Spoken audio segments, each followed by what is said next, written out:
민주당이 결국 한동훈이 뱉은 제3자 추천 최혜병 특검을 3일 발의한다고 합니다. 특히 한동훈의 아이디어를 받으면서도 야당 비토권은 반드시 규정한다는 방침입니다. 경향신문 단독입니다.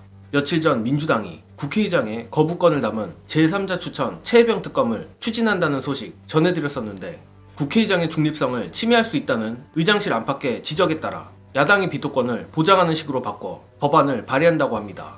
안 그래도 최근 국민의힘은 국회의장이 거부권을 가지는 특검안에 대해서도 또 목리를 부리며 거부 입장을 밝힌 상태인데 이에 민주당이 더 이상 참지 않고 당초 논의했던 야당 비토권으로 선회했다고 합니다.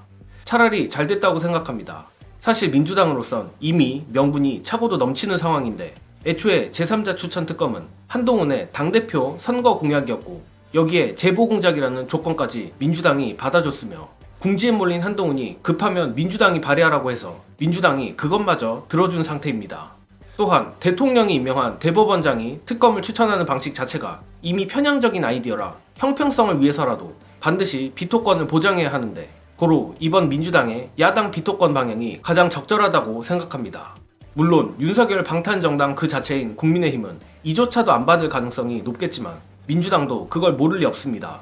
마침 이와 관련해 오늘 장윤선 기자가 흥미로운 소식을 전했는데 영상 보시고 이어가겠습니다. 오늘 대통령이 87년 체제 이후에 최초로 국회 개원식에 참석하지 않은 시정연설 안 한 대통령으로 역사의 기록이 남게 됐는데 어떤 얘기가 나오냐면 여당 때문에 안 가기로 결정한 것 같다. 그러니까 여당 내 분열이 격화하고 있고 뭐 이런 측면이 있기 때문에 결국 가지 않는 선택을 한 거다. 이 중요한 포인트는 그래서 어제 이재명 대표와 한동훈 대표가 40분간 이제 비공개 단독 회동을 했는데 이때 무슨 얘기한 건지 용산이 무지하게 궁금해한다는 거예요.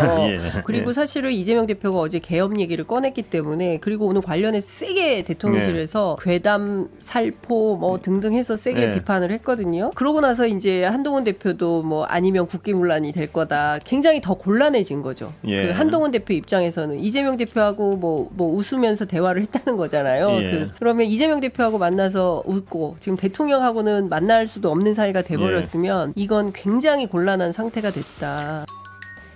여기서도 다시 한번 이재명 대표의 전략에 감탄을 안 할 수가 없는데 사실 솔직히 말해서 이재명 대표와 한동훈 간 40분 독대에 엄청난 미략 같은 게 있으리라고는 생각하지 않습니다. 그러나 어찌됐든 이재명 대표가 한동훈의 곤궁한 처지를 파악하여 나름 수를 썼고 장윤선 기자의 전언이 사실이라면 이것이 먹혀들고 있다는 것입니다. 물론 이재명 대표가 뿌린 EJ 전략이 통하려면 한동훈이 적어도 10명 정도의 친한계 의원을 모아야 가능한 것이고 무엇보다 한동훈이 반란을 일으킬 결심을 해야 합니다. 역시 무엇 하나 쉬운 게 없지만 그럼에도 민주당과 이재명 대표가 뛰어난 정치력으로 한동훈을 코너에 몰아넣은 것 역시 사실이라 앞으로 어떤 놀라운 이간책이 나올지도 주목해야 할 것 같습니다. 끝으로 장윤선 기자가 추가로 밝힌 이번 여야 대표 회담에 대한 민주당 내부의 분위기 공유드리며 저는 이만 물러가겠습니다. 시청해주신 여러분 감사합니다. 어쨌든 여권의 지도자로서 다음 차기 대권 후보로서 미래 권력으로서 자기 역할을 할 것 같으면 지금 상황에서는 돌파하는 힘을 보여야 된다. 특히 최상병 특검만 하더라도 민주당에서 3자 추천으로 해서 특검안을 내면 거부할 거 아니에요 대통령이. 그리고 나서 재의결하게 됐을 때 그때는 최소한 10명을 규합해서 모아오겠다. 독립군을 반란군을 조직을 해서 이 산을 넘어야 된다. 뭔가 좀 밀어가는 힘이 리더십을 쫙 밀어가는 어떤 그런 힘이 있어야 되는데 용기가 너무 부족하다. 그래서 민주당 국회의원도 이런 얘기합니다. 어제 회담은 이재명 대표가 한동훈 일병 숨통 틔워준 회담이었다. 이런 평가를 합니다.